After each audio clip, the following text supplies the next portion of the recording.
But once you get your fire truck hit with a hammer, you're pretty shy about putting it on the table again.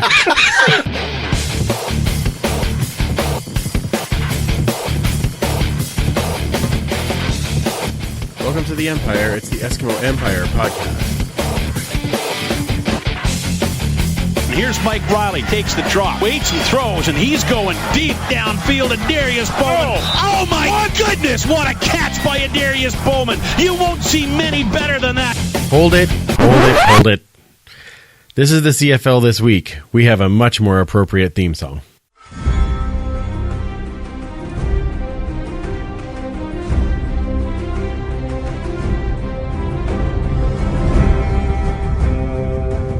Pressure's coming. Oh, Levi Mitchell goes down. There's a big play for the defense. Somersaults for everybody.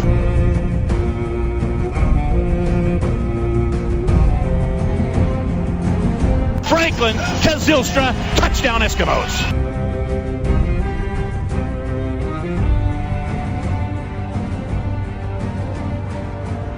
Welcome back to the Turf District for episode 84 of the Eskimo Empire podcast. I'm your host, Andrew. Thank you for downloading and having a listen. With me, as always, it is the Superfan Mike. How you doing, man? Good. The heartbroken. Well, yeah, no, that's better. It's better. That's better than what it is. How's the birthday celebrations? I know we covered it on Periscope, but not everybody got to see that because the Oilers are playing. I know. It's been good. It's been a great week. It's certainly more than I expected. At my age now, birthdays are just another day usually, but this is a really good one this year. So good. Great. Excellent. Well, welcome home. Well, thanks. That's good. Yes, exactly. We have a special show this week, which is nuts because we have nothing to talk about. No. But I do want to quickly say thank you to everyone that joined in for some Empire Therapy last Friday night on Periscope. You can find that on Periscope TV.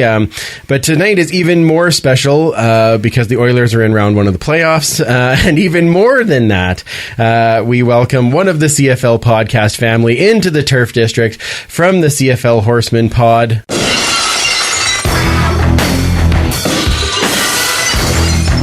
It's podcaster Ryan. Is that the Steve Austin music there? It's beer crack. The glass shatters and the bad guy comes down to the cage and talks about why all the disrespect that I get around the CFL podcast family when everyone says that Brian started this whole thing.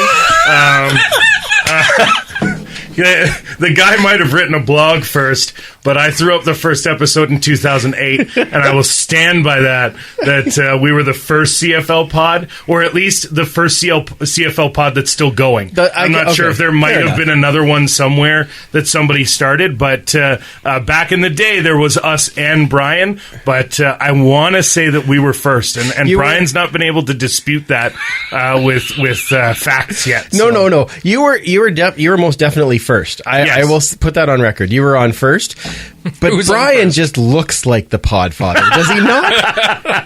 I mean, seriously, would you cross Brian? Come on, really? I wouldn't cross Brian. I don't know. I might be more afraid of some of the Piffles guys because they've got kind of that pale murderer face going. So I might be everybody else. Yeah, exactly. I think Brian might be the heavy, but I don't know that he's the power behind the throne. True. And so there are a couple guys that I might be a little more afraid of in a whole sense. That's Brazilian tie. But yeah, he wins. Well, that's when you earn your nickname that way. He doesn't have any hair follicles behind the crime scene. Clearly, I've watched too much CSI. I don't know. If you're leaving those kind of follicles around on a crime scene, you've done more than just crime. That's a little... well, that depends. Have you met Brazilian Tie? Come on now. Give us a little bit of history for those who don't know with the CFL Horsemen podcast, because I know that, like you said, you guys have been around the longest and definitely, I would say, have the most access and have a really, really good thing going. And I kind of got my inspiration for setting up my turf district from your room, which, has actual turf and all these types of things. So tell us a little bit about that and kind of how things have been going with that. Started in 2008. My good friend Grant Farhall and I were on the. He was a member of the Go Stamps Go board, and I wasn't really a message board guy to that point. I was on the Go Flames or the Flames one. You're expecting me to know what it is? No, I'm not. Okay, good. But there are people out there that will know which one I'm talking about. Calgary Puck, that's the one. I was on there, but I wasn't really a board guy. But then a friend of mine, Grant, came to me and he said, hey, we were working together at 660 News in Calgary at the time. And he said, I'm thinking about offering a football show to this board for free. We'll do the podcast and just, we'll put it up on the site and we'll just talk about football and we'll see what happens. Nice. And so he met with the owners of Go Stamps Go at the time. And they said, well, if you're going to give us free stuff, yeah, sure, we'll host it. So we would put it on the site and it hosted there. We started in 2008 with just Grant and I in a kitchen, and we did that for about half the year, and we kept saying, hey, if you're out there and you're listening to the show and you want to show up on the podcast and come and talk to us, just send us a message and we'd be happy to have you. Awesome. And that's how we got Sheldon and Greg on the show, and they became regular fixtures as guests. And then I got to go to Grey Cup in 2008 in Montreal, and I got media credentials because I was working with 660 News at the time. Right. So I went in from 660 News, and I was doing my 660 News interviews, but I was also doing interviews for the podcast. Yeah. So I was talking to guys and saying, hey, I'm with the Go Stamps Go board, and you should check it out, and never really thinking that we'd ever get a player on. Well, I go into the locker room after the game, and Ted Hellard comes over, and he was owning the team at the time, and he said, hey, you're that guy from the Go Stamps Go board. Nice. And I said, yeah, I am. And he looks, and I had a camera because I was kind of filming things and putting stuff together. And I mean, I'm in the locker room as my team wins the Grey Cup. It's pretty nice. Yeah, it's not a bad day at work. And then Ted looks right into my camera, and he calls out one of our posters, and he said, and the guy's name was Bo 89. Okay. And he says, I've got a message for you, Bo 89. How about this defense? We won the Grey Cup, so shove that in your fire trucker. So Ted Hellard, obviously a fan of the show, and a fan of the site and everything else, and he kind of laid the groundwork for us getting the access we get. And add to that Ted Hellard the next year drafted Henry Beckering, who was a UFC Dino basketball player. Okay. He had never played football in his life, and they drafted him on the advice of Ted Hellard. And Ted Hellard said, this guy is going to make the team. Absolutely 100%. And by that time, he was posting regular on the board. Wow. Okay. And he said, this guy's going to make the team. And someone said, there's no way that this guy who's never played football before is going to make your football team. That's just not going to happen. Huffnagel was coach by this time. He said it's not going to happen. And he said, if Henry Beckering doesn't win the team, I'll take every person on this board out for beer. Henry Beckering gets cut first week of training camp. So Ted made good on it. Ted said, I said I would give you all, I'd take you all for beer. Here's the deal. Anybody who was a member of the site before the bet happened is invited. But what we're going to do is we're going to make it a charity thing. I'll pick up the tab for beer and pizza and wings at Nick's before the game. Everybody has to donate $10, and we'll take that $10 and we'll donate it to the Stampeders Foundation. Wow, good for him. So, it certainly cost him more than we donated. Yeah. But the interesting thing is, he said, I had so much fun, I'm going to do this now every year. So then he started to do it every year. And he did it 3 years in a row. Then he left and Lal Bauer came in. And we kind of sent a message to the Stamps and said, hey, the president of the team is the guy that takes us, the members of this site, out for beers. Right. Once a year before the game as a charity thing and a thank you to the fans.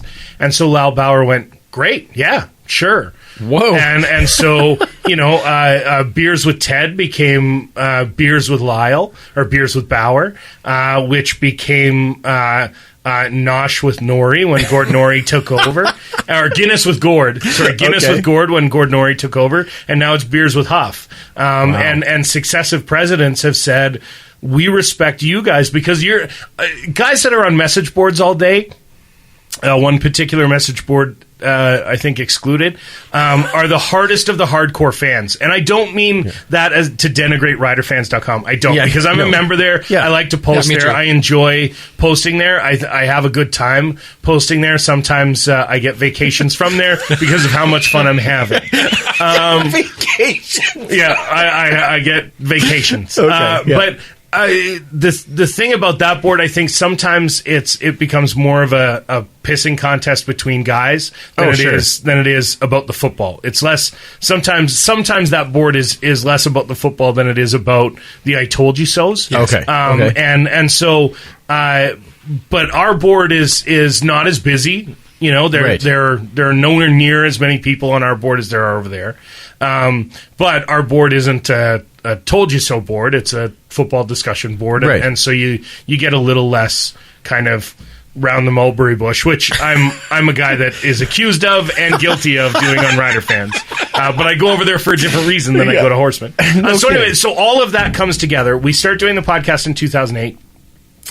In 2012, I want to say, is the first time we get a player guest on. Nice. And my brother was managing Shanks at the time in Calgary. And Burkdales used to go in there a bunch. And he became friends with my brother. They talked all the time. And he said, my brother does this podcast about the Stamps. You should really go on it. And so Burkdale said, yeah, sure. Tell me when. Tell me where. Yeah. So we had Burkdales, and he brought Rob Maver with him. And awesome. It was Rob Maver's rookie season. And Burke's, I want to say Burke's, not his final season, his year before. Okay. So Burke and Rob come on the show, and we treat them really well. We've got food, we've got beer, we've got everything. Yeah. And then I send a copy of the show to the Stampeders, and I say, hey, this is what we did. I'd love for you to give it a listen. If possible, we'd like to see, players on a more regular basis. Yeah. And that became, you're allowed to have players 3 times a year. Okay. Then it became, you're allowed to have players 5 or 6 times a year. Then it came to, who do you want this week? Right. Nice. And so we're now at the point where it's gotten to the point with our show. You guys have hostful podcasts every once in a while, right? Yes, because it gives you a chance to analyze things and to talk and to talk without worrying about offending a guest, right? Yeah, of course. And so you need to have those kind of moments, right? And we're now at the point with our show where we have to schedule those and be aware of those because we have guests regularly, and we have guests, and we treat them well enough that I have guys in the locker room who say, well, why haven't I been on this year? Right. You used to have me on every year. And I've had to say to guys, hey, I love you, and you did a great show, and I'm not saying I'll never have you back, but there's 46 guys on the roster, right? And I've had you 3 times already. I need to, exactly. I need to, I'm reaching out to other guys so we can find out their stories, and I do want to have you on, but maybe if you're here in town in the off season, we'll have you on. Awesome. And that's kind of where we got to. So over the course of, now we're heading into our 10th season. Wow. We've got so much access, and I can only really kind of emphasize how important it is to give people access, because if you're not giving the fans access to the team as a general manager, I think you're failing your organization, and it might one day cost you a job. I'm not saying that for sure. I'm not saying that for sure. Hypothetically, of course. Hypothetically, if you're the general manager of a football team, you might want to embrace little podcasts like this, new media, because the listeners of this show And the listeners of our show and the listeners of Piffles and the listeners of BC Lions Den and Red Blacks Renegade and all of these shows, Bleed Red Blacks, apologies to the Red Blacks show, Rouge, White and Blue and Rouge Radio. Every member Blue of the Talk, CFL family, with the exception of Let's Talk CFL, is... we are the most passionate fans of the league. You're right. Because if you're willing to sit in your car and listen to three mooks in a basement talk about the CFL in the middle of April, you are exactly who the CFL wants. And the CFL is desperate to have more of you. Sure. So the only way you can reward the hardcore fans, in my opinion, it's great that Terry Jones talks to everybody. I am one of the biggest Terry Jones fans there is. When I met him at Grey Cup, it was like there was a halo over his head and clouds parted when I got to sit down and talk football with Terry Jones at the Football Reporters Suite, because I'm a football nerd. And so the idea of talking to Terry Jones and the wealth of football experience that he has over his years covering the team is amazing to me, even though he's covering the wrong team. But all of that adds up to wanting to be there and wanting that information and wanting that experience. And so what the Stampeders have really embraced with our show is the ability to connect with the hardest of the hardcore and to make their players available to us is a standard that I think the CFL is getting to. Right. And today's news, I think, is a negative in that light, because I think Jeffrey Orridge was incredibly accessible to the fans in this kind of medium. Mm-hmm. We do this because we love the team. Right. Absolutely. And we do this because we love the game. We don't do this because on the 15th and the 30th we get paid for it. This is true. Exactly. And that, I think, shows, we've got a bias. Absolutely. Every show's got a 100% bias to what their team is. Yes. But we also provide a far more in-depth experience to the player than any of the other media, because the media is concerned with why he missed his block.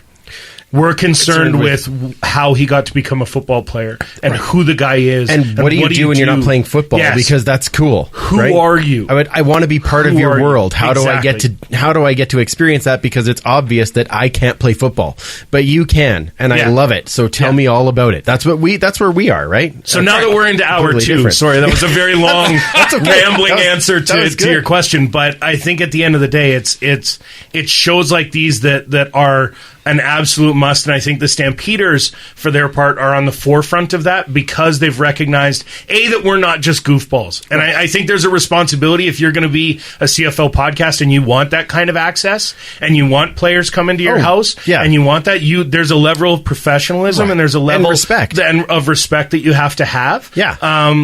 But, there's no reason why you guys don't have media credentials for the team. Honestly, there is no reason why at the end of the day, I don't know if I got a player interview with the Eskimos before you did, but I had one with Burt Dales on the Labor Day that he got injured. I remember that one, So you kept trying to get him to say that he hated it. We listened. We've heard that one. And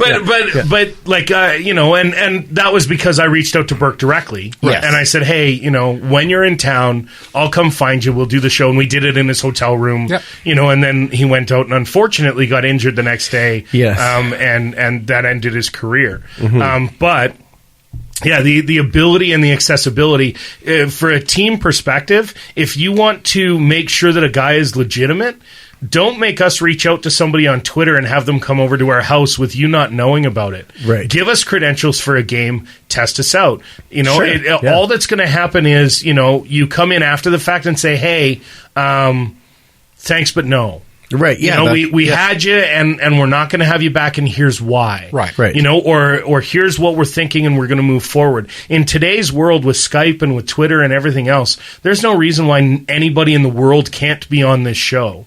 Right. They don't have to come here. And I know you do Skype interviews. We don't. Yeah. But only because I'm fully capable and technologically aware of how.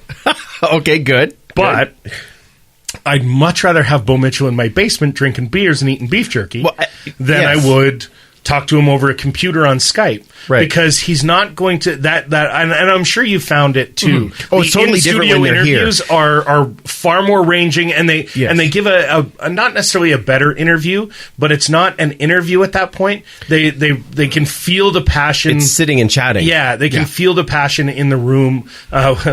Yeah. As awkward as that sounded right there. But they can feel it in the room. It's something that you can't feel. Something that you can't feel over Skype. It's just that actual, connection isn't there, and the conversation's not there. Well, and it's different when they're here, and they can sense your passion for the game, but you can also read a face. Right. Do you know what I mean? Like body language and everything else. Yeah, absolutely. You notice that the first 10 minutes of the interview is very different than the last 50 minutes kind of thing. Absolutely. Yeah, because everybody warms up, right? And then it's way easier, right? So that's they're not awesome. waiting for you to ambush them or anything else. Exactly. Well, and that's the secret too. I think podcasters, especially and especially team-based podcasts, have to understand that the gotcha question shouldn't exist for you. No, because that's not what you're here to do. No, and I think a lot of people. When they start listening to the podcast, they're like, I can't believe you didn't ask him about this. Yeah. Well, of course I'm not going to ask him about that. He's a guest in my back. home. Yeah. Yeah, he's a guest in my home. I'm not going to say to the guy, hey, you really cost us a game last week. When is that guy ever going to come back? And you know what he's going to do? He's going to go back in the locker room and tell everybody else, hey, screw those guys. Yeah. Or fire truck them. Yeah. Is that what I'm supposed to say? It's very good. But I appreciate the head pats. But it's one of those things like he's a guest in my home. You want to know why he missed the block? You want to know why? Read Terry Jones. Yeah, exactly. That's available, that's and it is a great resource. Right. But that's not what our shows are. No. That's not what our shows are supposed to be, because our shows are about the community of the team. And the league. And the community of the league. We love everything about it. We love the league, we love the players, but we have our team that we cheer for. Right. And we hate Saskatchewan. It's a mutually, universal... absolutely. It's a universal CFL So fan. true. The Rough Riders are like the Maple Leafs of the CFL. The Dallas Cowboys. Hey, no. Let's not talk. The Cowboys are a phenomenal franchise. How about them Cowboys? That are poised for success. The Green Bay Packers. A friend of mine, no, it's the Pittsburgh Steelers, because they're the only ones that can do this. Shut your dirty mouth. They're the only ones that can do this. Shut your dirty mouth. That's all I got to say. Because with Cowboys fans, I can just kind of spirit finger my way through that and say 5 rings. But only Pittsburgh can throw up a second hand and say, screw you, pal. It's like Dwayne Mandrusiak. He's got to be tough going, 10, baby. Yeah. And sorry, toast. 11. Yeah, toast as well. I don't want to know where he puts the 11th one. No desire to know that. No, but it vibrates, I've heard. Possibly. That's an interesting segue. All right, let's get to our Eskimo news. I mean, let's go to the big bomb. I mean, the huge thing that happened. I'm sure everyone knows about it. They've been on Twitter. They know all those things. The Eskimos re-signed Corey Jones today. That was massive. That's massive. It's huge. And really, biggest news of the day. Exactly. And pretty much that's all that happened. That's anyway, it for this week.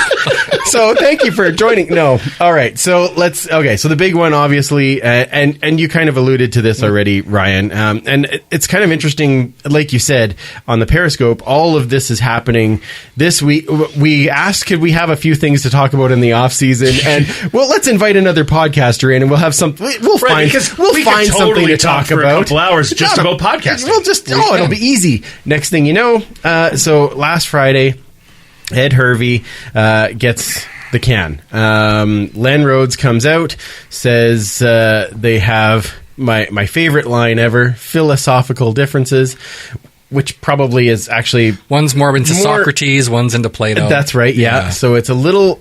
it's probably quite accurate in this particular sense, but...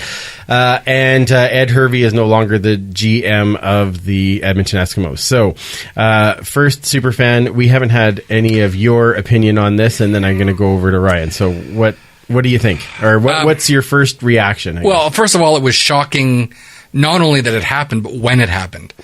How many people were making fun of Toronto and Toronto fans when it's February, it's free agency, and they don't have a general manager? Yeah. There's Toronto fans? Yeah, both of them. Okay. So they, at this Sorry, point... Argo Diva. Yeah, exactly. I think they're still the only team without a podcast, right? They are currently. At this particular Okay. moment, but So- there is rumors of one starting, and they contacted me. I did yell at some people at the tweet up in Grey Cup. Good. I'm like, you guys are the site. Why are you not also putting a microphone in the middle of the room and talking about it? That's right. That's what we need to do. Anyway. It's not like it's that expensive, but anyway. What? Yes, it is. It doesn't have to be. Believe me, I walk in here and I'm like, oh, a studio. As opposed to a random microphone in the middle of a poker table. This is true. Just the fact that we've got everything's coming up right now, not mentioning training camp, let alone the draft. A lot of it obviously is in place at this point. Yeah, I think the draft part is probably mostly in place at this point. So that part I'm not super worried about. But training camp, I am. Right. Yeah. And you got to be figuring there's still people to be brought in and signed and everything else. There better be. We're shy a few cornerbacks at this particular moment. So that totally shocked me. Hearing that there's philosophical differences doesn't surprise me much. Mm-hmm. You see the two of them together, and you really couldn't get two more disparate type of personalities between those two. However, I'm kind of shocked or disappointed that they couldn't at least work together for the better of the team. So, did either of you listen to the waggle that came out today? Not today, no. Okay, I listened to it this morning, and I think Sobalski had a really, really good point in that in this scenario, everybody loses. Yes. Len loses because he's taking a very huge winning GM who pieced together an amazing team and is popular within the franchise. Absolutely, and want to be on the Wall of Honor, all these things, Eskimo forever, and doesn't have them anymore. So that loses. Fans lose because fans loved Ed Hervey and they want Ed Hervey to be here, and he did put winners on the field. Absolutely. Ed Hervey loses because he no longer has a job. So at some point in this whole conversation, I agree with what you just said. It saddens me that they couldn't sit down together as men and say, okay, we need to do A, B, and C. How can we get to do A, B, and C? Or can we do A and B and maybe we can work on C? Or there was just no... It doesn't seem like there was any middle ground. And I think that's two guys with really strong heads that couldn't find a way to work it out so that everyone would have a better chance of winning. Right. Well, and there's always that old adage in sports that winning cures all ills. Sure. And you would think. But and that obviously isn't the case here. I think because you can't argue with Ed Hervey's record in the last few years. Mm-hmm. Absolutely. I'd argue that throwing your left tackle under the bus in front of the media was an interesting choice. Guard, yeah, it was a guard. Yeah. That was year one, though. But again, he's developed as a general manager. Sure. Obviously, the credit for the Grey Cup team can't all go to Chris Jones, as was speculated, because there was a lot of people who said, well, you brought in Chris Jones, and he rebuilt this roster in his image, and they won the Grey Cup. Right. They were back in the West Division final last year with a East Division final. Sorry, but a divisional final. But the I know, you're used to consolation West. final. It's fine. Yeah, they were back in the consolation final. Well, it was terrible losing to Ottawa. Can you imagine? Could you imagine? It'd be horrible to lose to Ottawa. Well, but I think it would be worse to lose to Ottawa in Ottawa. So I think that... You really think so? At least they had advantage there. They had home field It's true, yeah. Exactly. Yeah, let's not pretend that anytime the Stampeders go to the Grey Cup, it's not home field advantage for the other team. You guys might be the evil empire, but there are a lot of CFL fans that are sick of seeing the Stampeders win things. No kidding. But I think the interesting thing for me is that you step out and there's a lot of things that Ed Hervey was that the press conference they said Ed Hervey wasn't doing that shouldn't necessarily have been Ed Hervey's job. And so the question here becomes, to me as an outsider, why was that a part of Ed Hervey's job? When if Ed Hervey's responsible, I mean, Ed Hervey is the general manager, can shut down the media. Absolutely, he can, and he did. And he took a beating in the media for that repeatedly. Right. I mean, again, reading Terry Jones every day. Boy, it would be nice if we could talk to these guys. Which they could. Okay, but here's the difference, and this is one thing that I will say that I and a lot of fans have brought this up.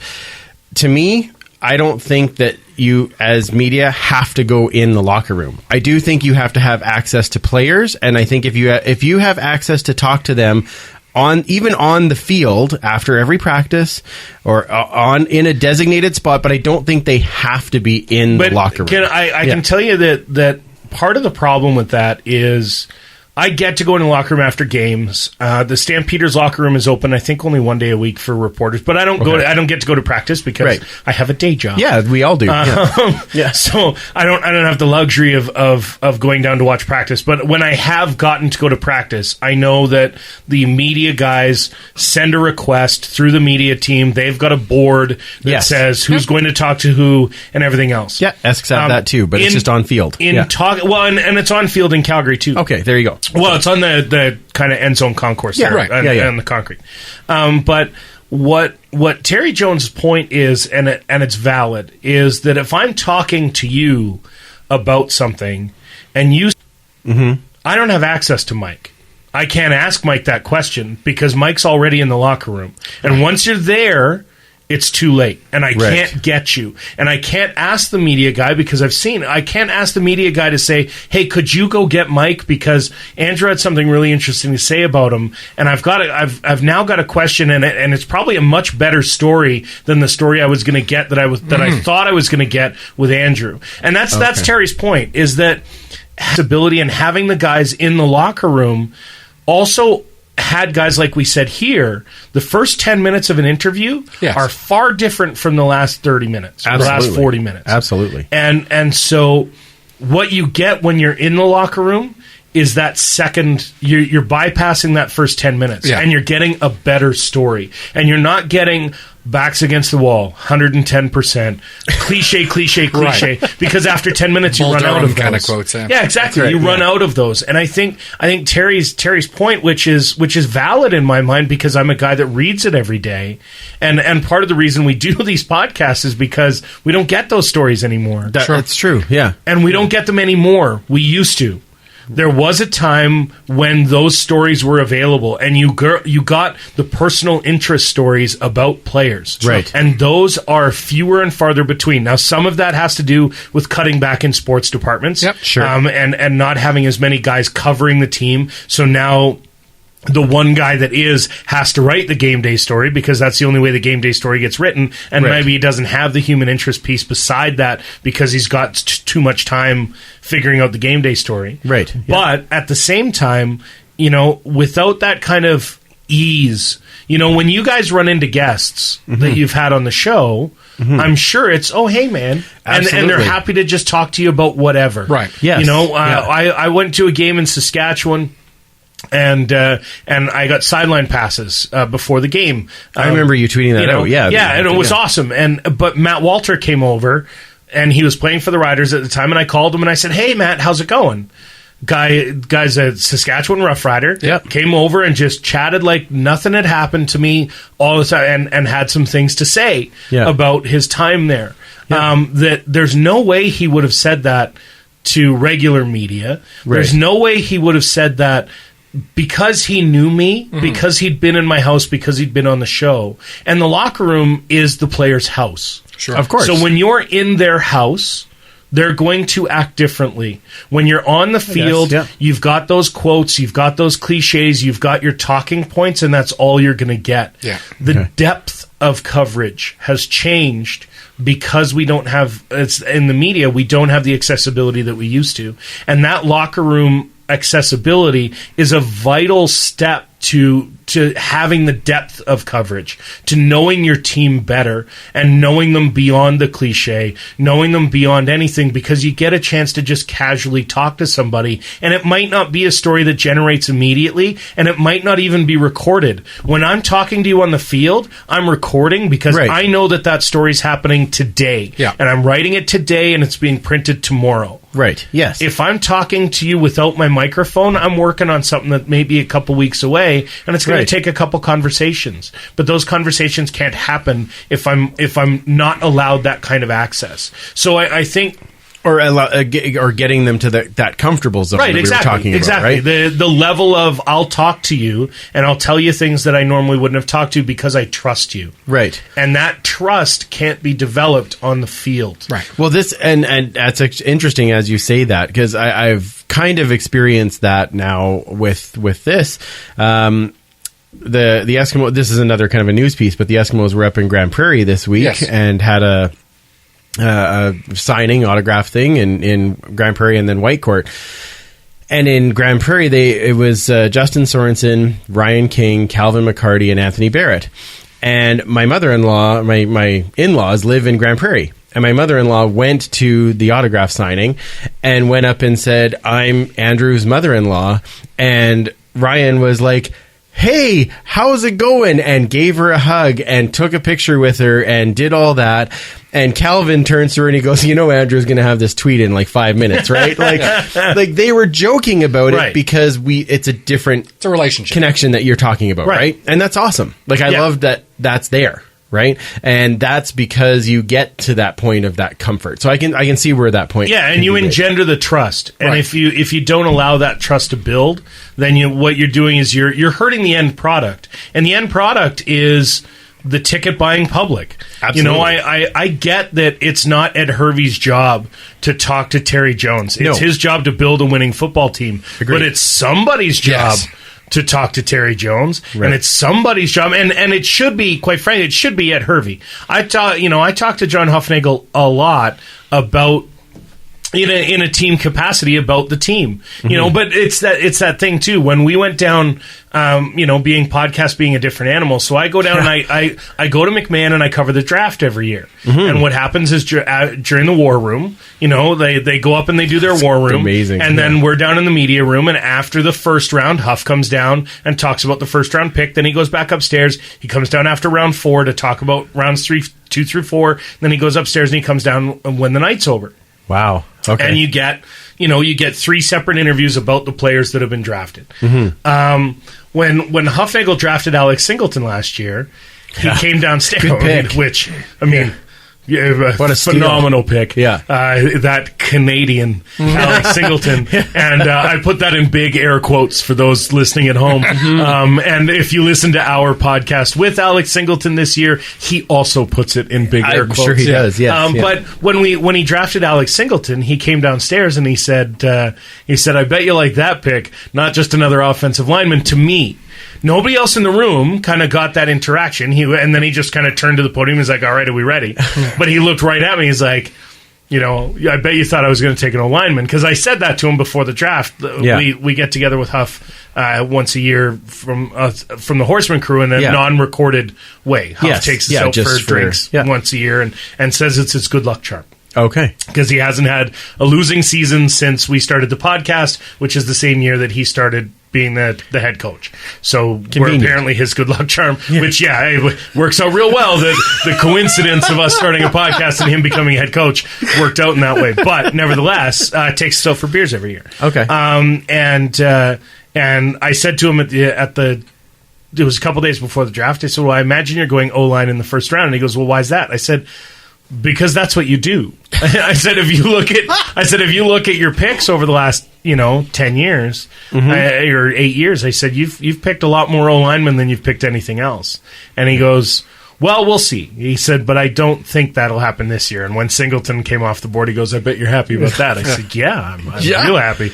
And then I'm just fine with that. And then about 3 months later, you're like, I'm really happy with that. Yeah, considering when you look at his prorated numbers in games that he started, he would have broken J.C. Sherritt's tackle, or he would have broken Solomon's tackle record. Yeah. Wow. If you prorate out his 9 games in the back half of the year, which by the way is when football is tougher. Yeah. He said he would have. You prorate that over an 18-game season. If he's able to keep that kind of pace again this year, he could break Elminian's record. Well, that was like Darrell in his rookie year, right? Like he only played the last 9, but if he played the front 9 as well, he would have led the league in receiving. Like, right? What? Yeah. So you have those kind of players, right? So, okay. Any more thoughts on Ed at this point, there, Mike? We've kind of covered most of it, I think. But I think that you really hit it on the head with. For the things that he was let go for, why were they in his purview at all? It's the kind of thing that if he's taking these roles on, someone is allowing him to do that. If he's not supposed to be, then someone needs to come up to him and say, that's not your job and it's not your call to make. This person who makes that call, it's going to happen or it's not going to happen, as the case may be. Well, but if that's the case too, what may have happened here is Ed, they said to Ed, hey, this is going to happen, and you're going to do this. And Ed went, well, no, I'm not. And I dare you to fire me. I've won you a Grey Cup, and I've been in conference finals. That's possible, yeah. And do you wouldn't dare fire me with how successful I've been. And sometimes that's what I said. Philosophical. An ultimatum, maybe. Yeah. Sometimes when you thunk your fire truck on the table, it's going to get hit with a hammer. And sometimes I think I've never had that problem, but okay. That's allegedly, it's not like I run around throwing it on the table all the time. But if you're going to walk, I listen to the podcast. Yes, you do. Not on this table so far. It more hits the bottom of the table than flops onto the top. Okay, good. Yeah. But if you're going to put it on the table, sometimes someone will hit it with a hammer. Yeah, and I think that may be what happened here. When you look at the live mic game, I mean that. Say what you want about the live mic experiment. I really quite liked it, but I'm a football nerd. I have no idea what the plays meant. I have no idea what anything else meant. But I liked it. I thought it was neat because as a guy that loves football movies, it was almost that football movie atmosphere of being in the huddle that you don't get in real sports. Right. Omaha. Yeah, exactly. So being in the huddle was fun, and I enjoyed it. So when the Eskimos and the decision was made and backed by Hervey said, nah, screw it, we're not going to put him on. Yeah. That looks bad for the league. Yeah. It looks bad on the Eskimos, and it looks bad. From an outsider's perspective, I know there was a lot of fervor inside the Eskimo Empire saying, good, we don't want to give away our plays, and we don't want to do that and everything else. And it's like, okay, but every other team did it. Right. And so, you're no different than any other team, and why should you have There were some differences, though, in the no-huddle offense. It's more of an advantage, I think. I don't really think I liked the idea in the first place. I would have preferred to... I'd rather have Charleston Hughes and Odell Willis mic'd up than our coach. But that already happens. But I mean in a live situation. That already happens. Well, I don't think you can mic those guys live. And we did a 7-second filter, right? So we did already talk about it though too. The whole idea behind the live mic was it really wasn't for us that are sitting at this table. No. It was for people who have never watched the game before. It was for people that like football movies but don't watch football. And they wanted to put the big names on or whatever. My thing and what I actually liked the best about it was the coaching. I don't care about being in the huddle. I honestly don't. What I cared about was what was the coach saying when that guy came off the field. I really need you to run right. Or, okay, next time can we do... Because as not only a football fan, but as a major air quotes coach of my 9-year-old son, I want to know what he's telling him to make the play better next time. Right. And I want to hear when he's got to say, when he's talking to the ref and he's like, yeah, that was garbage, right? Or whatever. But that was the part that was the most interesting for me, is give me the coaching, give me the team portion of it, right? But again, was it made for me? I don't think so. No, but And I do think, and I said this to you earlier. I texted it to you. I didn't say it to you, but at some point there does have to be. I'm playing a bit of devil's advocate, but there has to be. It's not the Edmonton Eskimos Football League; it's the Canadian Football League, and so that they're the bosses. At least anymore. Right. Now that Hugh Campbell's gone. the Campbell Football League. Okay, but fair enough. I'll give you that. But But now still, it's Rick Campbell. So yeah. Right. now it shouldn't be. But that's the thing. It needs to be the Canadian Football League, and I think that at some point, I don't want anybody to get me wrong in the fact that I still think that Hervey should be here. I still think that Yes. because of his winning percentage, but I think that it should have been separated and worked out properly. But I do think that at some point there does have to be, your boss says you have to do this, then you have to do it, or you no longer have a job. And I think that's kind of what happened here. Yeah, but that could have happened in December or January. It could have. Well, I agree. from what they said, it did. From what the interpretation I got of the situation was that they started exploring new candidates in January. Yeah, but they're also looking at an extension. Yeah, they were looking at an extension with him. And then, in December, yeah. it's reported that Hervey has agreed that they would do the live mics again. Well, and he wouldn't interfere. Of course. But he agreed to it. Once the you first get time. your Fire truck. hit with a hammer, you're pretty shy about putting it on the table again. You're sounding this like there's some real world experience here. I'm just saying. No, but that's pretty much as good a metaphor as I can have, as you bleep out and edit that whole thing. But No, Oh no, that's going in. That's fantastic. that's leading. Yeah, that's right at the top of the show. Once you throw your dick out on the table. Yeah, that's fantastic. Okay, well, let's quickly. Who replaces? Any thoughts on who replaces Ed Hervey as the GM of the Eskimos? There's a lot of choices at the end of the year. I know that they've talked Yeah. about Jeremy O'Day as having an interview. Yeah, I heard That came up today. that Shocked they did that give. Saskatchewan's giving permission for that, but Well, and obviously there was a. Well, now let me let's touch on that actually, because what when kind I of compensation would be going the other way? When I heard that, exactly, there's got to be some compensation going the other way. But I also thought, okay, but when Chris Jones came in, instead of just having Jeremy O'Day as his assistant GM, then he brought in Murphy.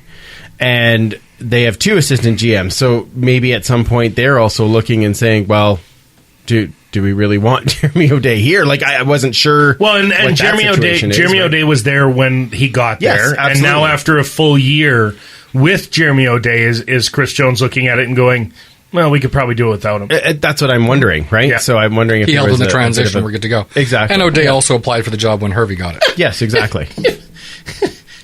He helped with the transition. I got nothing. What a terrible year for the Rough Riders. if Jeremy O'Day was at all responsible for what was happening in Saskatchewan, I wish him the best as the GM of the Eskimos, because I can't wait to watch it happen here. Thanks. More about the transition of how it's done, but anyway. Okay. Less than the result. I don't know. There's a lot of people. I mean, Sunderland has been a name that's been thrown around a lot. Of course, yeah. Same with Rick Campbell, another name that's been thrown around I've a lot heard by that. them. I can't imagine that Ottawa gets rid of Rick Campbell. No. There's no way. There's no way that Ottawa releases Rick It Campbell. also depends what he wants to do. If he his says, contract. no, I'm a coach, I want to coach, then it doesn't matter. He's going to stick with coaching, right? I think even if he says I want to be a GM and I want to move back to Edmonton, how does Ottawa say, hey, thanks for the Grey Cup, we'll just find another coach, it's not a big deal, it's 3 weeks before the season starts. Thanks for the Grey Cup. We'll get a new GM. Yeah, not a Wait big a minute. deal. Because he's not even the GM there. He's No, I just know, the but that's coach, just it. If so- he wants to get a promotion, right? I mean, How do you send him but his way? it's whether or not that's in his contract. Yeah. No, it's true. I mean, that's, because that window's not supposed to be open anymore. No, but I'm talking And about the end of the apparently- year. This is at the I end know. of the year, So right? apparently, allegedly, the CFL is breaking the rules for the Eskimos and allowing them to contact other teams, because just last year they instituted these rules that said if you were only allowed to contact right. employees of another team Up between until- the end of the Grey Cup and I think the end of February. Right. And then after that, there's a moratorium on it, and now they're opening it up. So the Eskimos are phoning, going, please, somebody, is there a player personnel guy there? What I have You a got one? feeling that the Eskimos contacted the Saskatchewan Roughriders and said, is this even a possibility, before they go to the CFL and say, can we lift this to have the conversation? Do you know what I mean? Like, my guess is that's how it happened, but I mean, we have no idea. But there's a lot of really, like, every team seems to have an assistant in some way that could be talented. Whether it's I'm actually surprised it's not Murphy that they want instead of O'Day. Yeah, it's possible it is. We don't know. But from what I understand about John Murphy is he very much likes the idea of traveling down through the States during the season and recruiting guys and net listing guys and that kind of thing, and that's not something that you can do if you've got to be the full-time seat, which is why the assistant GM title right now I think is very comfortable for him. Sure. Yeah, totally makes sense. And again, there's lots of guys. McManus is a name that gets thrown around a lot. Simon is a name that gets thrown around a lot. Yeah, G-Roy I've heard, but I hadn't heard I don't think, G-Roy's pretty happy where he is right now, but you never know, right? Yeah, you never know. It depends on what his aspirations are. Is Wally grooming him the same way Huffnagel groomed Dickinson? Yeah, who knows? All right. Well, I think if we're talking about candidates, I mean, as long as you guys find the least qualified person you can that will blow this up. We'll try. And just dive this franchise into depths of losing that just it won't recover from for a decade. I think that's the best choice you can make. Now there's the parts that I'm editing out. Okay, right. the appeal for Kevin or for Michael Fitteri to make it Fred Fitteri to make his way back to the CFL and ruin another Anyone franchise. Got a kid that's got a quarterback that they really have to say? Anyone that have a box company and a quarterback for his son?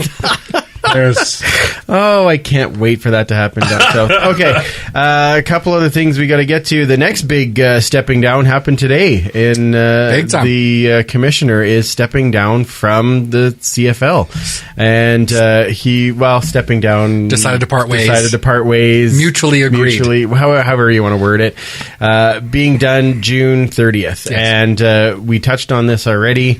It'll be interesting to see who they put in, and B, is that person going to be as accessible as Orage has been.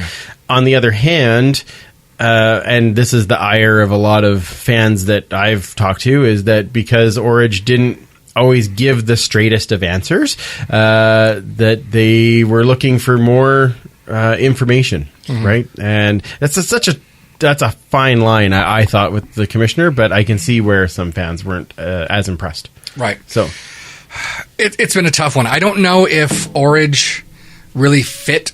It's hard to come in after you have someone like Mark Cohan who, he definitely had some warts to his resume over the years he was with the CFL, but he still was one of the more beloved, I guess, commissioners. Oh, absolutely. That the league has had for years, since maybe Jake Goddard. Who I think is probably the most popular commissioner the league's ever had. I'm going to go with yes. Okay. Yeah, he was a long time ago. He was in the late 60s to the early 80s. Oh, the late 60s to the early 80s, right. Yeah, good time. 16 years as commissioner, long time, right? That is a long time. So, but when you're comparing him to like Larry Smith and well, see, I was a Tom Wright guy. I really liked Tom Wright, and I really liked Mark Cohan. I think they both did. I think Tom Wright. The problem is at the end of his term is when Ottawa folded, and so it was sort of a down note. I don't think that otherwise Wright really did anything wrong. I don't think he was necessarily as charismatic as Cohan was. No, I'd agree with that. I think Cohan it's weird to say, but Cohan was a handsome guy. Sure. Oh, sure. And had no problem kind of getting out and glad handing with fans and being that guy and being the guy that was likable. Yeah. And I think, I think when you look at Cohan's, Jeffrey Orage managed to get the Toronto Argonauts into a decent stadium with a solid ownership group. And I think if people are kind of, I think that the good riddance people, I think, are short-sighted with Jeffrey Orage. Right. I would agree. I think he's done a lot to move the league forward in a way, especially digitally. Yeah, well, yeah, in a way that hasn't been done before. I think when you look at his accessibility here and on the Piffles pod and showing up and being available at the tweet up and showing up there and talking to everybody there. I think was he evasive when it came to the concussion question? Of course Yes. he is. Yeah. It's a millions on millions on millions of dollar lawsuit Billions that the in the league NFL, will be yeah. facing. Well, NFL has 30 teams, so Right. we're you prorate that out. But I mean, you're looking at a hundreds of $1 million potential lawsuit in a 9-team league that it wouldn't be able to survive that kind of settlement. No. And so, of course, the commissioner can't jump up and say, totally. Yeah. Totally. All these guys that can't walk anymore and their brains are shaking. Because of us. Our fault.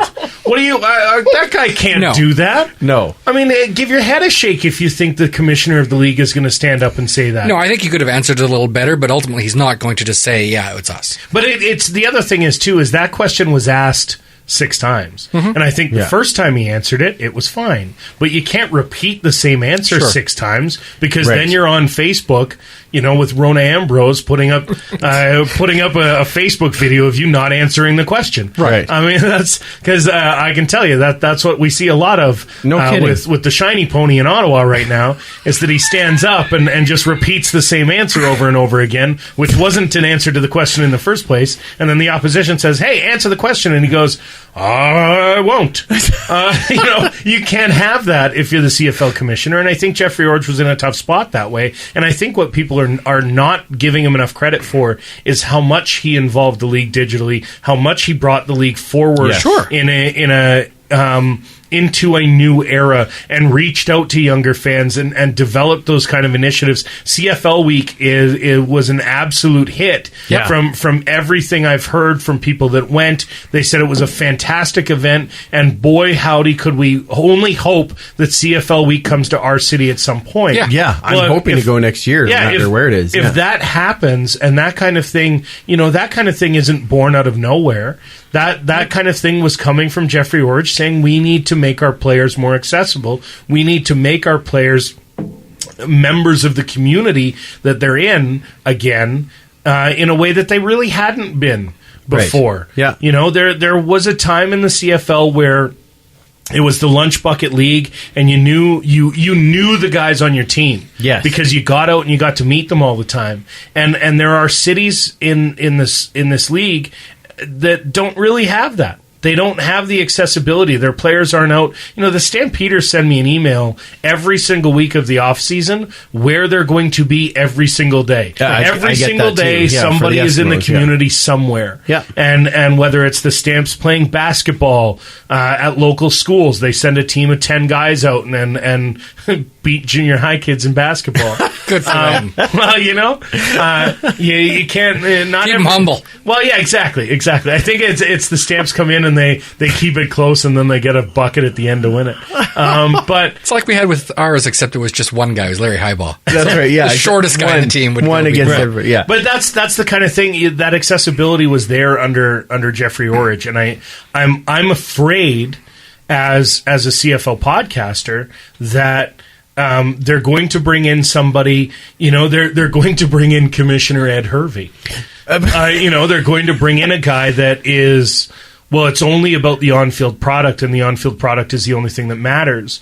And I think if you do something like that, because the Board of Governors is filled with guys that it's the on-field product that matters. Right. The Board of Governors is filled with guys that say if we put a good on-field product together, we're going to sell tickets and we're going to draw ratings. But that's not true anymore. You have to reach out. You have to be available to your fans. You have to embrace social media. And if they don't, this is a very pivotal hire for the CFL, in my opinion. That I agree with. If you don't hire a guy that's going to continue along the path of Jeffrey Orge, and maybe... he needs to be more of a football guy. I don't know how deep a football guy Jeffrey Orge was. Not much, I don't think. But you need to be able to move the game forward. You need to be able to say, like this next TSN contract, if it doesn't include online streaming, you're gonna kill the CFL. Absolutely. You have to have live streaming of games. Yeah. And an archive. And an archive where you can go back and watch it. And if you're not if you doing can rent it, right? Just even whether it's a Netflix type of model or whatever. The National Lacrosse League right now is and I'm sorry to bring up lacrosse. That's okay. That's fine. Edmonton. We but win a championship. take off. That's right. Yeah. Not enough. Winning is not enough. there Winning you is go. not enough. Yeah. Well, apparently for the fans of the Rush, that was the case. But the thing with the NLL is they launched a subscription service this year. Yeah. So it cost you buy your season ticket. Yeah. And what the Roughnecks did is every season ticket holder got a free season pass.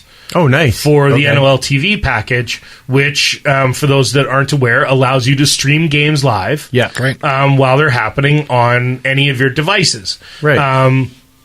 And so, as a season ticket holder for the Roughnecks, I got a season pass for NLLTV.com. Mm-hmm. So not only did I get all of my tickets for the home games, I also got free access to watch the road games. Yeah. And every means, other game. And they're not televised. And every game in the league. I can watch any game I want. Mm-hmm.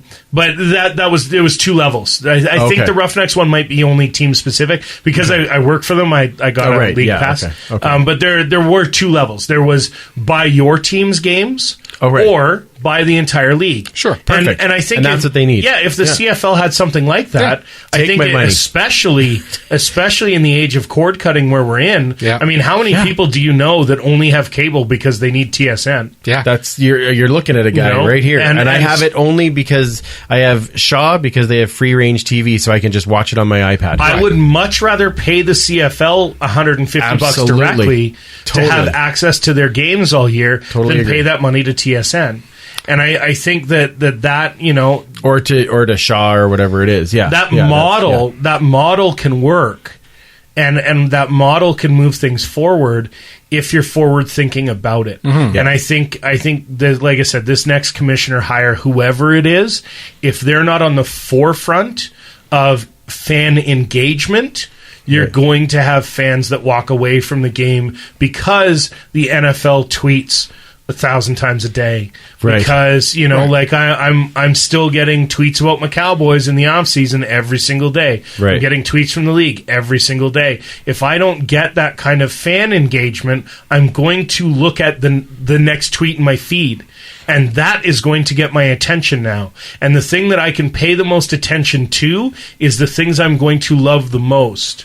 And I'm in a way where I used to be one of the most passionate Flames fans you could find. I knew everything about the team, and it's not to say that the Flames have stepped away from it, but my access to the Stampeders, my access to the Roughnecks have overtaken that passion in my life because I'm far more engaged with those two sports than I am with hockey now. And I go to hockey, I enjoy it, but I'm far more engaged with the CFL, and I'm far more engaged with the NFL, and with the NFL and with the NLL. So I think I think it's a crucial hire. If you don't hire the right guy or gal for this job right now, you could do serious damage to the league. Yeah, I agree.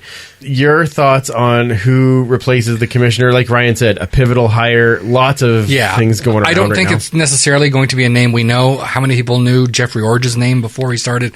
Or Mark Cohan, Mark Cohan, Tom Wright.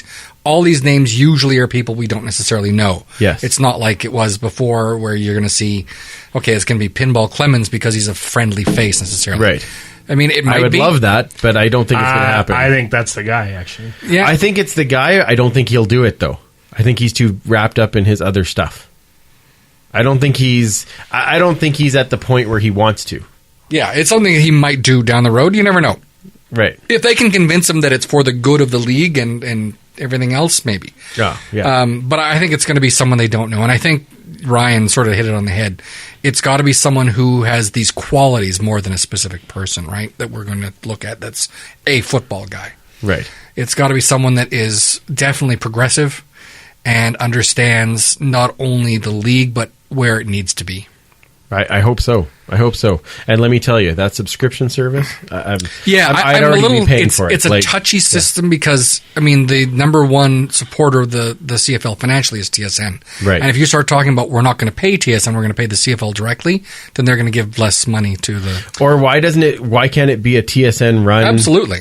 subscription service and you're paying directly to TSN instead of buying from TSN all of Shaw. Instead of Shaw, exactly. Yeah. I'd be perfectly fine with that. I'd be happy with that. And I'm fine if I'm buying it from TSN, but I don't want to have to also be a Shaw subscriber. Exactly. To be able to get it, That's which what is I'm what getting. you have now. That's Yes. what, yes. Allow me a CFL app that is run by That's right. TSN that I have to have login access to, and I only thing cannot I be watch is logged that. in. I Yeah. can, it's very simple. Netflix has it where you can have as many as 3 or 4 or 5 devices, whatever Right. you're paying for, logged in at the same time under the same account. Yeah. You could do that for the CFL as well. Absolutely. Here's your subscription base. Here's your model. This is what we're offering you. Yeah. And then, even if I know, like, I'm not going to watch a game on my iPad.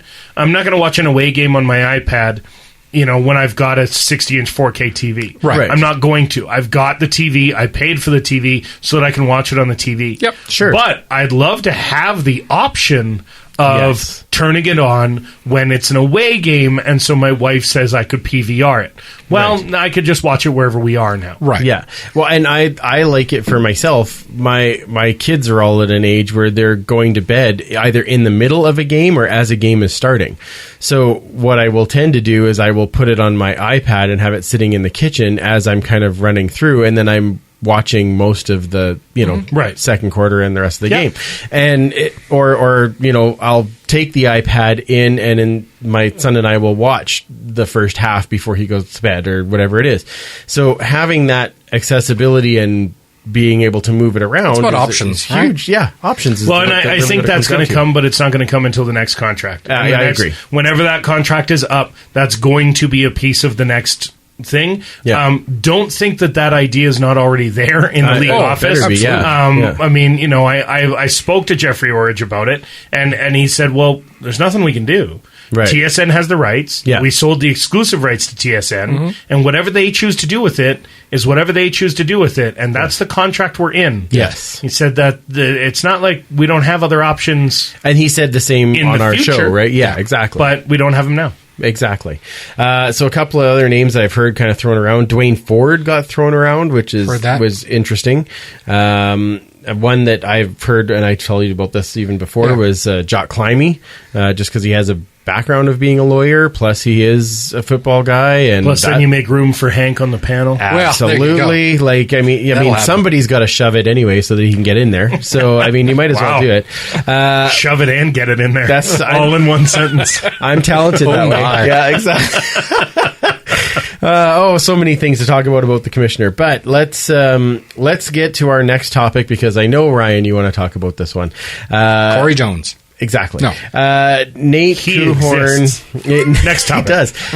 Nate Kuhorn retires again, kind of suddenly. Yes. On Sunday, he did put out a message saying that he was retiring from football due to injury and having obviously dealt with check cleared. concussions and all those types Wants of to things. move on to the next phase of his life. Exactly. Yep. And to be clear, I wish him all the best. Hope he finds exactly what it is that he would like to do, and that works out for him. Awesome. Odell Willis, on the other hand, had a little different thought, and then sent out a tweet that not sure about the timing on that one either. To be Was terribly honest, amazing. What, like when Twitter It was- printed, that tweet is in there. Oh, Because I agree. Not just did he. Twitter has 140 characters. Yes. And in 140 characters, he called his former teammate a liar. Yeah. He called him soft. He called him a thief. He had emojis. Everything in that tweet. He had some hashtags. He had hashtags. Yeah.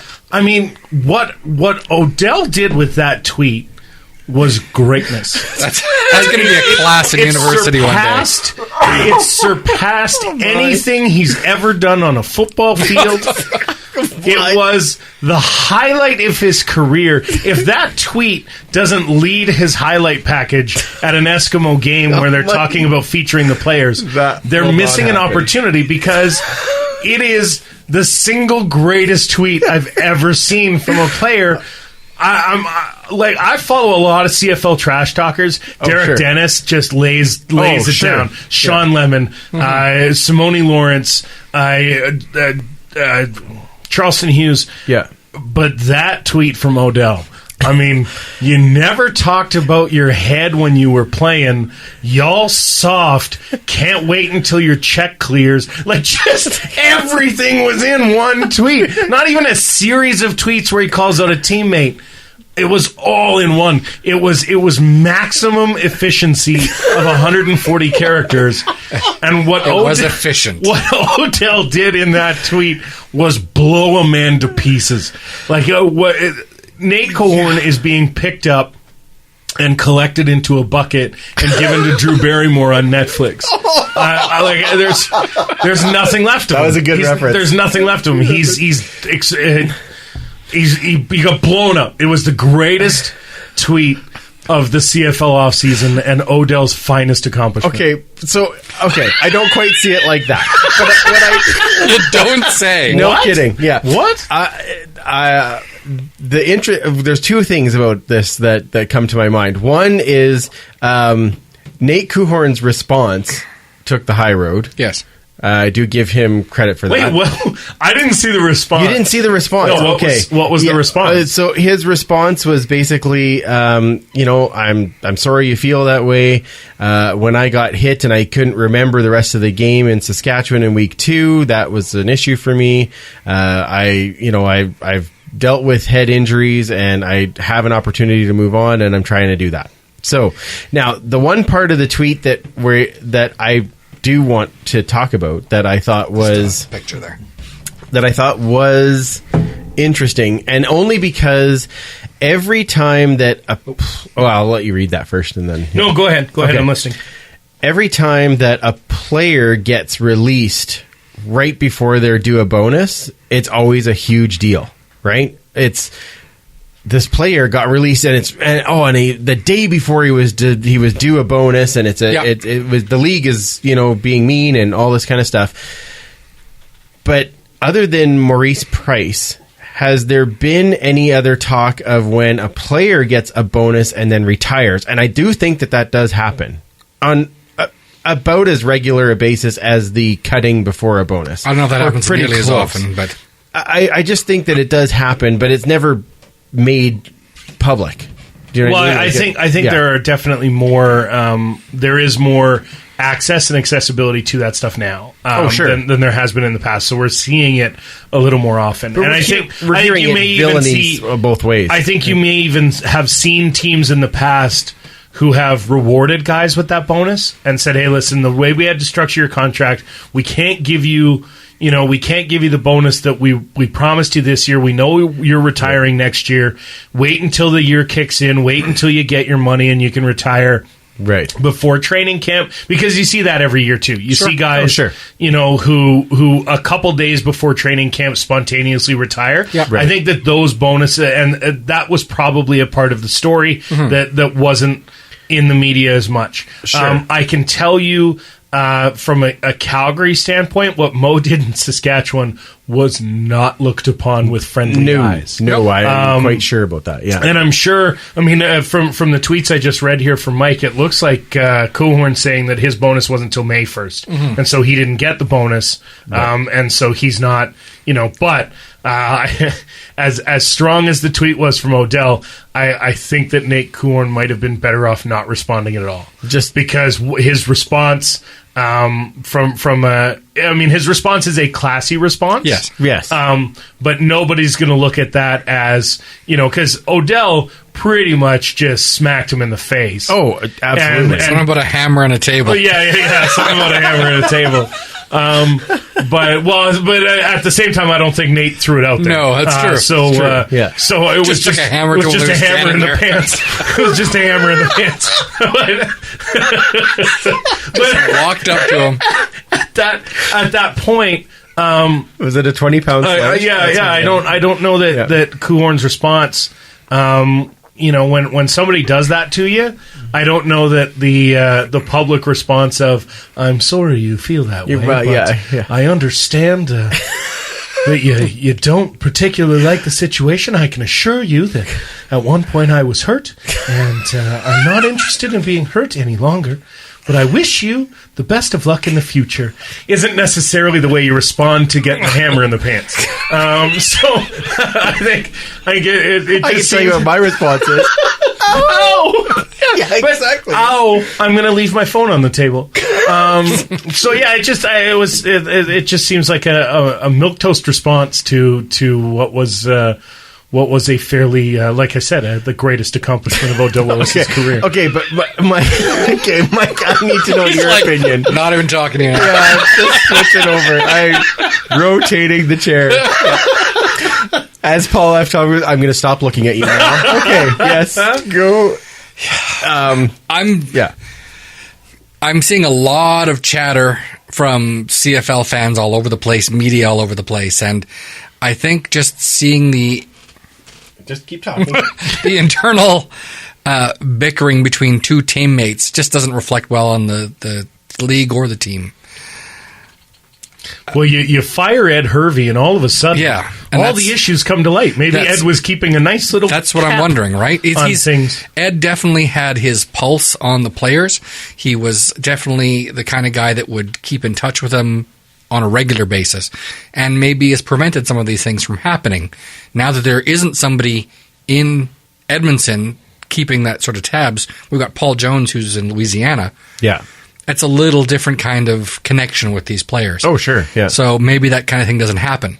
I don't know. Maybe, again, Ed is gone, and now a few days later, Kuhan retires. So after allegedly taking a pay or being asked to take a pay cut.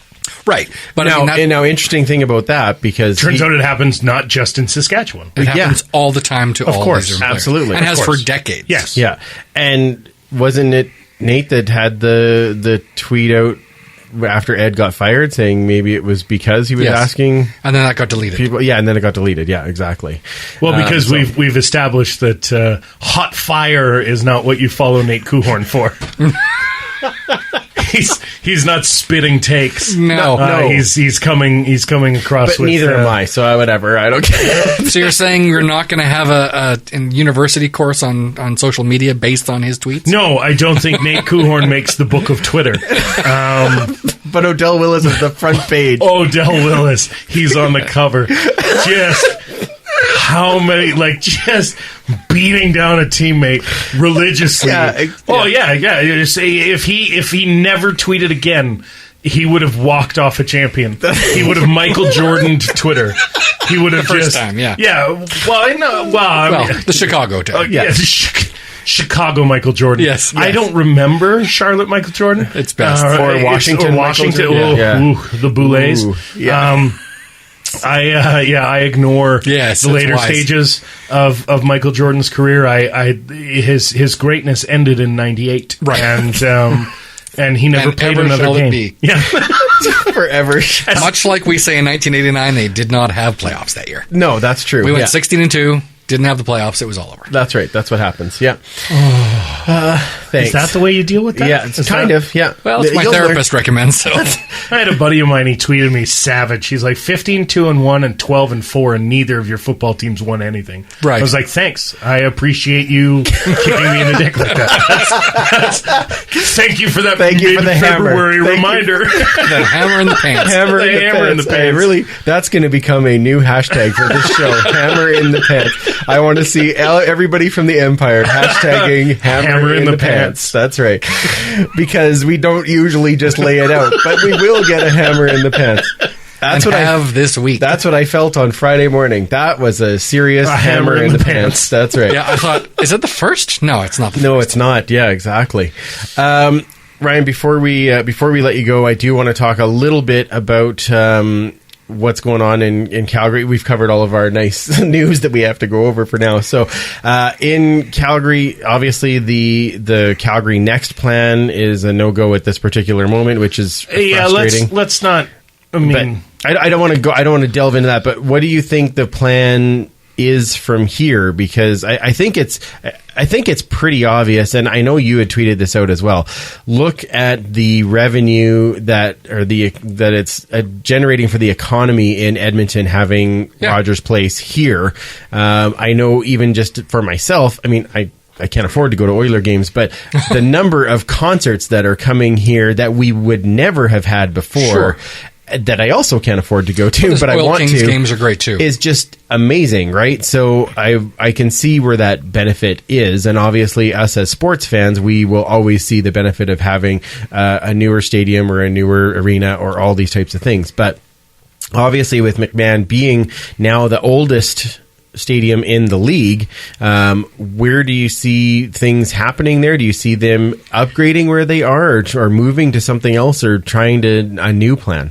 Well, I think the next biggest thing in Calgary is whether or not we bid for the Olympics, right? Or conversely, whether or not Calgary is a consideration for a World Cup bid. Because there's also the conversation of applying for the World Cup with Canada, the U.S., and Mexico. Yeah, exactly. So I think those are two big events that could kind of spur the horse on in Calgary when it comes to building a new stadium. Mm-hmm. I want Calgary next. I've never been shy about wanting it. I don't know that downtown is necessarily the best location. Sure. But the idea is that they want it to be central, because what you don't want, especially in Calgary, which has a larger geographical footprint than New York City. Yeah.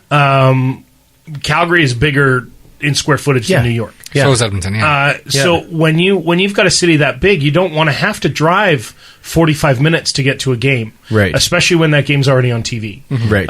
And so they want to find a central location. They want to find somewhere where it's easy to get to. Well, not necessarily easy to get to, because driving to downtown Calgary is a mess at the best of times. Yeah, but exactly. It's centrally located. It's on transit, and it's the ability to get there. The infrastructure is there. Yeah, exactly. Mm-hmm. You don't have. So I mean, I want it to happen. Ninchi's a moron. When it comes to this thing, I think he was quoted recently as saying that 99.999997% of Calgarians don't want this, and when I did the math, that equates to 3 people do. So in the city of Calgary, according to our mayor, only 3 people in the entire population of Calgary want a new stadium. 3. Now, I'm one of them. And I'd be more than interested in hosting the other 2. And I'd also be very concerned why 10 of the Flames owners don't want the new stadium and only 2 of them do. But I don't... The problem with projects like this is you need the political willpower to be able to do it. And I think what Calgary City Council is continually afraid of is putting taxpayer money into it, because they're so busy swallowing all the taxpayer money they can, that if you spend it on a stadium at all, you might get voted out. Well, sometimes the will of the good of the people, which would be a new stadium that generates income, that generates construction jobs and a down economy for the next 7 years as you build this project, that will generate tax income for generations in the city, is better for you than you winning re-election. You know, I think people sometimes forget that they're a public servant. Mm-hmm. And a public servant in this way should serve the public in the best way possible. And it's my opinion that building a new stadium in Calgary supports the economy of Calgary. It supports the citizenry of Calgary. And not doing it is short-sighted. And not doing, everybody remembers how great the Olympics were in 88 in Calgary. Yeah. If you didn't have the foresight to say, we're going to spend hundreds of millions of dollars on these projects and build them, if you looked at it and went, wow, come on, that's a lot of taxpayer money, I don't know that that's a good thing. If Calgary doesn't host the Olympics in 88, Calgary isn't the world-renowned city it is now. Right. Yeah. And as a result, and that legacy of 30 years ago still exists. Mm-hmm. When people come to Calgary, they because it was an Olympic city, you get that tourism dollar still 30 years down the road. People are still going to Olympic there's Park. Still training there. Well, right? and there's training facilities and everything else, all the benefits of that. Yeah. But that took bravery on the part of the city council at the time to say, yes, that's an investment we're going to make in our city. And right now, our city council is not willing to make the investment in our city. Mm-hmm. They're willing to say, well, some people might get angry, so I'm not going to vote for it. Right. And that, I think, is incredibly short-sighted, and I think it damages my city, and it makes me angry.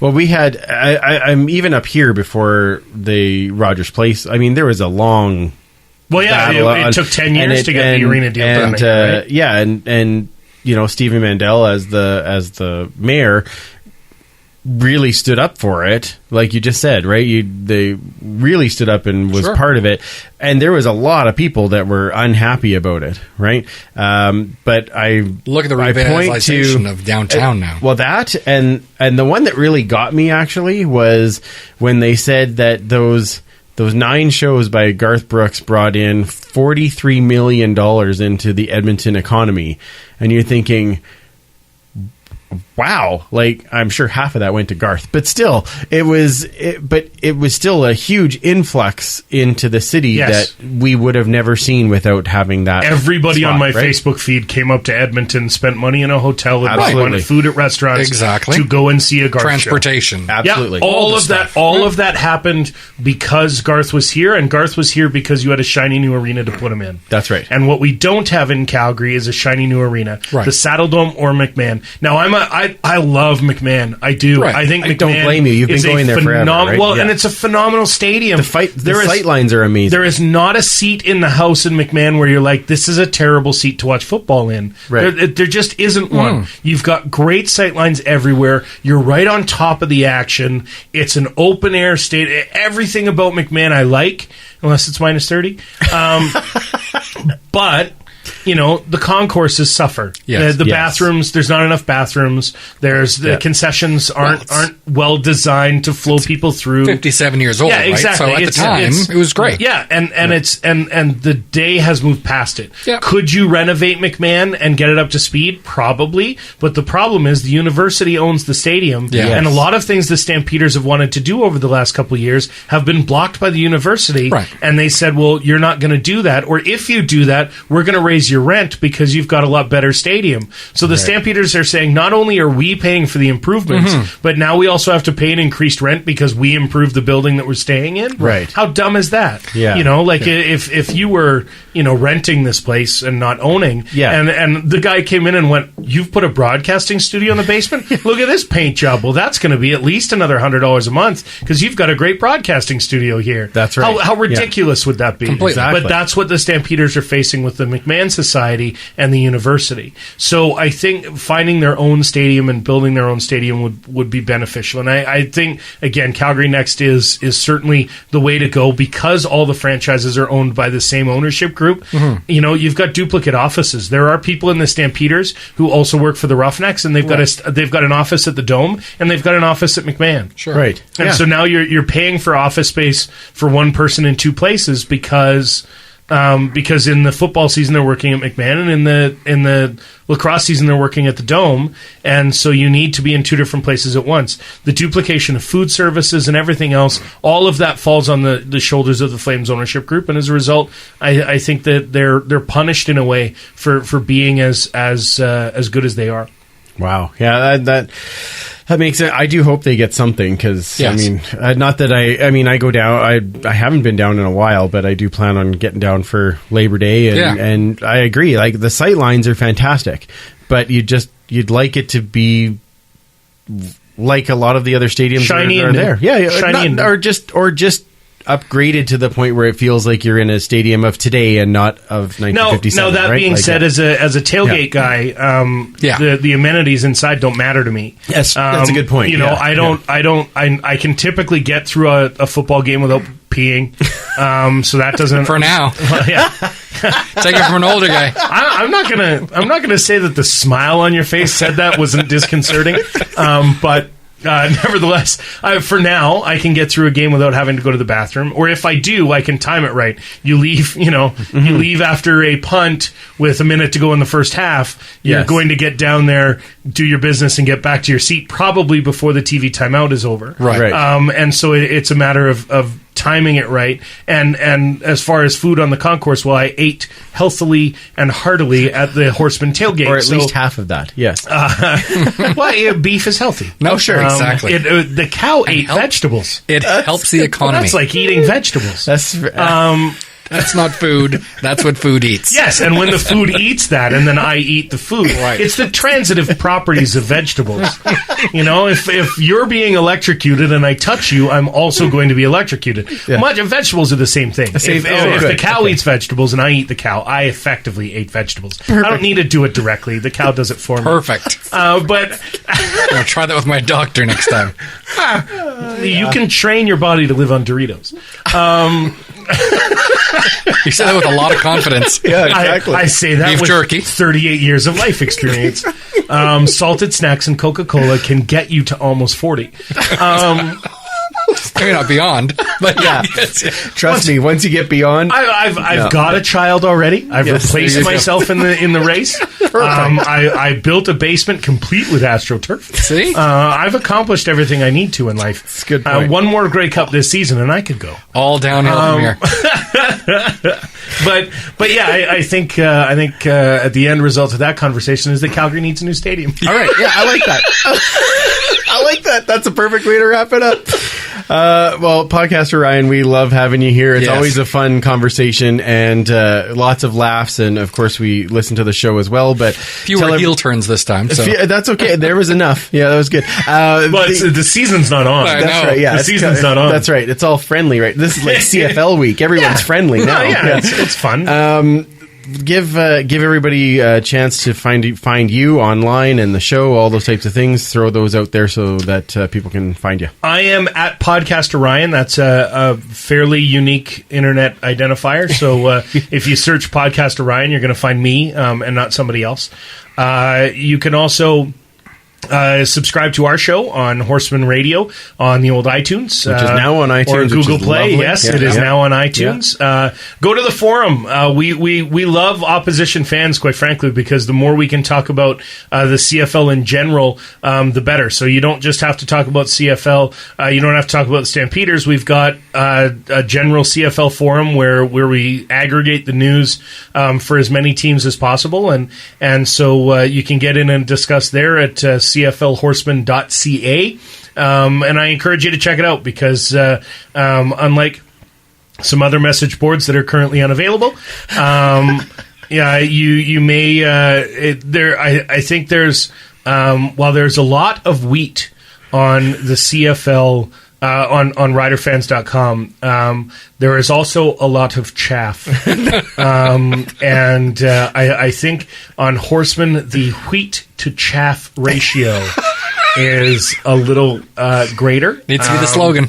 Yes, because nothing. We have a better wheat to chaff ratio. Wheat to chaff ratio is better on our site than theirs. But that being said, I mean, you can't beat their site for volume. Yes, you can't beat their site for passion, quite frankly. And I love the guys over there. Yeah. And wouldn't and only poke fun at them because they're not sitting in front of me. That's okay. We're sitting in front of you. CFLHorseman.ca is where you can find archived episodes of the podcast as well. Going back, I believe 4 years. Awesome. We've got all kinds of shows, so you can go back and listen to the shows there. We're slowly kind of putting archived shows up, if I remember, at the end of every month to fill our quota on Libsyn. Just to fill the space quota, we'll throw up an old show every once in a while. But in the meantime, check us out on Twitter at CFL_Horsemen because the Central Florida Horsemen's Association is the CFL Horsemen, and we believe that to be a fake Twitter account that someone started when we changed our Twitter handle in support of the Pink campaign. Okay. We went back to change it back the week later, and the Central Florida Horsemen's Association had started. Oh, wow. And stole the Twitter name. So that's why we are CFL_Horsemen. All right. And of course, I'm at Podcaster Ryan on Twitter. That's where I get a lot of my stuff done. Feel free to check me out. Yell at me if you want. You were listening to this show. You wanna disagree with something I had to say? Hit me. There's nothing I like more Just than not with a arguing. hammer. Just no hammer in the pants. No hammer in the pants. That's right. And I promise I'll try not to put it on the table. I can't end it any better than that.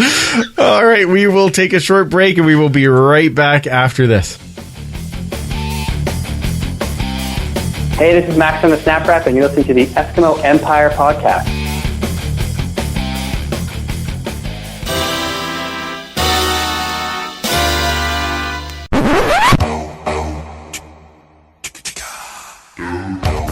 Hey guys, do you know there's even more ways to interact with the Empire online? What?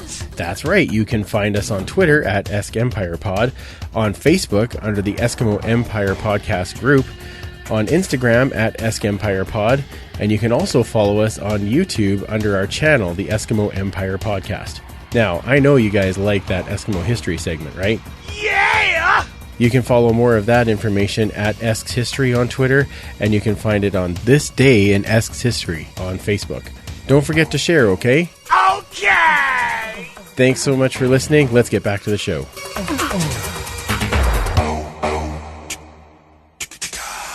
And we are back. Wow, that was so fun with Ryan. Yeah. I love chatting with him because he doesn't pull any punches, and we just have fun. And when he comes out of his, when he out of breaks his out of his shell, he's going to be it took great. 10 minutes to warm him up, but then And then he walked in the door. yeah, exactly.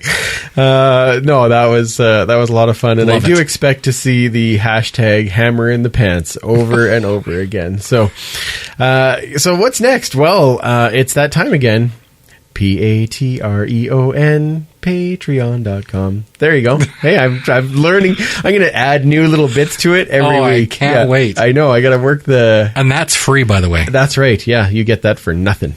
But thank you to the people who have been part of the Patreon and have joined up as patrons. I can't thank you enough. That's amazing. And we definitely have to do our shout outs to our veteran patrons, which Bill Kempthorne and Shelley Rains. Thank you very much. And, of course, our Hall of Famers, Joe Balaneski and Jedi Chantel. And thanks, you guys. I mean, it really, really helps with everything that we're trying to do here. And again, we want to keep bringing these regular shows for no cost on iTunes and Google Play and all these fun things. YouTube now, you can get the audio on YouTube as well. Yep. And I am working on getting it back on SoundCloud for those people who are, there you go. Yeah, we'll get that on there as well. But this is actually a prime example this evening. The conversation we had with Ryan was awesome. But, at an hour and a half, we want to make sure that our shows are sitting around that hour mark. So lots of gold that we've got that will be coming as an unedited or the full length interview. Right. Will be coming on Patreon, and all for that you just have to be $2 a month. Yep, and we've got some more coming as well. We do have the Dave Jameson full-length interview coming as well. We wanted to start off. We had the first one there with Blake Dermott. With Blake Dermott, which was an hour long. We only used about 20 minutes for the actual podcast. So lots of great stuff in that conversation we had. And again, with the Dave Jameson, we've certainly used quite a bit of it, but there's still, I don't even think we've hit half yet. Yeah. So the rest is going to be on that $2 and up Patreon account. So I think it's worth it just for some of those alone. Yeah. Oh, yeah. Absolutely. But the fact that you are helping out, I mean, it's really appreciated. Exactly, and it's being part of a community. And I mean, if you can't be part of the patron, if you can't be a part of that, no problem. As long hit subscribe. give us a review on iTunes and Google Play, all those types of things. An RT of the link, exactly. All of those types of things really, really help us out. So thank you to everyone for being part of that. Remember, if you are at the Veteran or Hall of Fame level, make sure that you are sending us your address and T-shirt sizes so that we can get you your Empire T-shirt. Yeah. So then you can represent as well. Exactly. They make great gifts. Exactly. And our first bonus episode will be coming out in May, and we're working on that right about now. So again, thank you so much to everyone that's been a part of it, and hopefully that keeps coming. You can find us at patreon.com/EskEmpirePod. Same thing as the Twitter. Easy. Easy peasy. So, anything else you need to add after this week there, Superfan? I mean, it's been a rough week for us as Eskimo fans, CFL fans. It's been emotional. I am just looking forward to getting into training camp more than ever and just settling into a little bit of normalcy. I don't know if we're going to hear anything about a new general manager, if we're going to go with an interim.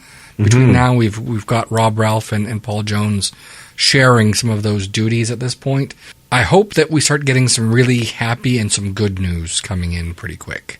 Yes. The more we get closer to training camp, the more signings I hope we hear about. We'd love to hear more about who these players are, where they come from, and let's start evaluating where we're going to start seeing some of these replacements and these battles in camp, and I really can't wait. Yeah, absolutely. And that's the kind of stuff we're definitely looking forward to. Yes. And I think I've seen a couple people put this online as, yes, Ed is gone and that's upsetting, and definitely lots of different opinions on that. Doesn't change the fact that the guys are on the field and the guys that we cheer for are on the field. Exactly. And we want to be there and support those guys because those are the guys we want to see. Yep. And we're hoping that, Len and the rest of the board will find a way to make everything else transition as smooth as possible. But we're there to support our guys on the field. So couldn't say it better myself. Awesome. Well, Superfan, where does everybody find you on the good old online areas? They can find me on Twitter at 56Parkies and at Esks History, and then again this day in Esks History on Facebook. Awesome. And you can find me at Esk Empire Pod, or us, I guess, kind of. Sure. And you can find me at Freepalicious. Definitely, like I said, share out and do those types of things. Oh, I do have to do a little bit of an apology this week because I said last week we were going to have this mini Empire Points run, and then I was going to give away a prize on Sunday. Oh. And then Friday morning happened, and I completely forgot what I was doing. I can see that. It totally kind of shattered my day. After my phone stopped being on fire, it was a little secondary in my mind. So I'm so sorry about that, but we will definitely get back to Empire Points, and there will be a prize winner. And I do appreciate all of the shares and things that you guys have been doing. So thank you to all of you for listening to the show, because without you, there is no Empire. We will be back next week with our regular show with Esks News and Eskimo History. Next round of Esks by the Numbers. Yeah. And if you haven't filled it out already, this is round 8. Make sure that you find our links on the Facebook page and Twitters, and we'll definitely be retweeting that out and resending it out on Facebook. So fill that in and share the link. We want to make sure we get as many people involved in this round as possible. And there's some great battles in there. There are some really good battles in here. Some really close battles and some battles that you think might be a runaway and aren't. So oh, wow. Get those votes in there. Oh, I'm always excited to hear about that. That's awesome. So join us for that. And of course, next week, we will be welcoming a new featured fan. Yeah, that's great. Looking forward to that. Haven't had a fan in for a while, so we're looking forward to that. So it's going to be a lot of fun. So I guess the first thing we need to say is go Oilers. Yeah, absolutely. Yeah. Maybe let's do it this way. Are we excited about the Oilers winning the first round? Absolutely. Are you not entertained? Are you not entertained? Absolutely. For podcaster Ryan and Superfan Mike, I'm Andrew. Remember, you can't catch footballs with your face. We will absolutely talk to you next week.